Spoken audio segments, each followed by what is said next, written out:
نبی کریم صلی اللہ علیہ وسلم نے گھوڑے کی 3 اقسام بتائی۔ آپ نے گھوڑا جب کوئی شخص پالتا ہے، اس کے آگے تفصیلات ہیں۔ آپ نے فرمایا گھوڑا جب کوئی شخص پالتا ہے نا، تو ایک پالنے والے کے لیے اجر بن جاتا ہے، اور ایک گھوڑا جو پالنے والے کے لیے گناہ یعنی وزر بن جاتا ہے، اور ایک گھوڑا جو پالنے والے کے لیے ستر بن جاتا ہے۔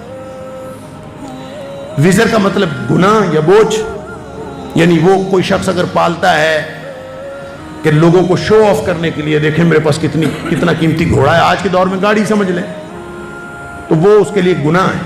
اور ایک شخص گھوڑا پالتا ہے جہاد کے لیے، دین کے مقصد کے لیے، وہ اس کے لیے اجر ہے۔ حتیٰ کہ نبی کریم صلی اللہ علیہ وسلم فرمایا اس کی لید اٹھاتا ہے تو بھی اجر ملتا ہے، اس کی صفائی کرتا ہے تو بھی اجر ملتا ہے۔ اور ایک شخص گھوڑا پالتا ہے، نہ تو اس کا مقصد بہت اعلیٰ ہے جہاد وغیرہ کے لیے، اور نہ ہی وہ لوگوں کو دکھاوا کرنے کے لیے رکھتا ہے، اس نے بیچارے نے اپنی ضرورت پوری کرنے کے لیے رکھا ہوا ہے کہ چلیں جب ضرورت ہو سواری کی تو یہ، تو فرمایا وہ ستر ہے، وہ اس کی ضرورت پوری کرتا ہے، پردہ پوشی کرتا ہے، نہ وہ گناہ ہے اور نہ وہ ثواب ہے، بس ٹھیک۔ یہ گھوڑے کی 3 قسمیں۔ صحابی پوچھتا ہے اللہ کے رسول صلی اللہ علیہ وسلم گدھے کے بارے میں بھی یہی حکم ہے؟ گھوڑا تو آپ نے فرما دیا کہ جس نے جہاد کی نیت سے رکھا اجر بن گیا،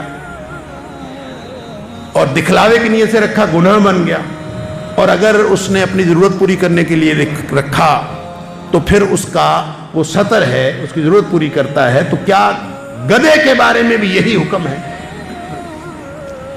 نبی اکرم صلی اللہ علیہ وسلم فرمایا ما انزل اللہ تعالی فیہا علی، اللہ نے اس کے بارے میں یعنی گدھے کے بارے میں میرے اوپر کوئی چیز نازل نہیں کی۔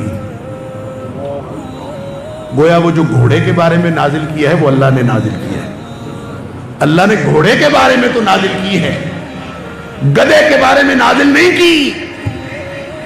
فرماتے ہیں ہاں ایک بات ہے، الا هذه الآیۃ الفاظۃ الجامعہ، ایک آیت اللہ نے بہرحال ایک جامع اور منفرد آیت نازل کی ہے کہ وہ ہر جگہ اپلائی ہو جاتی ہے، اور وہ آیت کیا ہے؟ فَمَن يَعْمَلْ مِثْقَالَ ذَرَّةٍ خَيْرًا يَرَهُ وَمَن يَعْمَلْ مِثْقَالَ ذَرَّةٍ شَرًّا يَرَهُ۔ نیک نیتی سے جو کام کرو گے اللہ تعالیٰ اس کا اجر دے دے گا، اور بد نیتی سے جو کام کرو گے وہ سارا برا ہو جائے گا۔ لہٰذا اس کو گدھے پر بھی اپلائی کر لو، البتہ گدھے کے بارے میں الگ سے اللہ نے کوئی چیز نازل نہیں فرمائی۔